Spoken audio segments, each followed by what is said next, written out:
Steven Overman, you've been pretty much everywhere, in every business, doing everything. I wouldn't say everywhere, but I've done a number of different things, it's true. So I've worked in filmmaking, I've worked in the art world, I've worked in magazine publishing, I was involved in the very earliest days of the commercialized internet, and then I've worked in general advertising, I've worked in the events industry. But I would say that one thing that all of these different media have in common is great storytelling.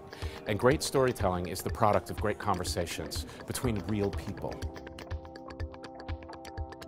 I don't think there are any examples of great marketing right now, and the reason for that is that marketing, and in fact the way we communicate is in perhaps its most massive transition, certainly since I've been in the working world. Isn't it a bit confusing to be studying marketing right now? It's totally confusing. It's absolutely confusing.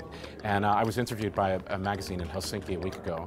This guy threw a lot of tough questions at me, just like you are. I didn't have an answer to any of them because, as I said, so much is changing right now. There isn't, I'd be bullshitting you if I said, here's the formula, here's what your media mix should be, put this percentage of your budget here, put this percentage there. I honestly, I couldn't tell you.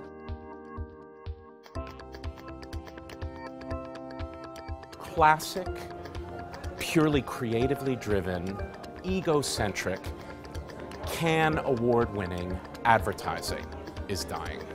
Because frankly, a lot of that kind of work is, although it's creative, it's resource intensive. It's not necessarily responsible. It doesn't necessarily tell the truth. I mean, advertising is subject to regulation, so there does need to be a certain amount of truth in advertising. But I'll get more truth about a product if I search for information among my social network. So I think that the classic outbound, creatively driven, unidirectional broadcast advertising is dying.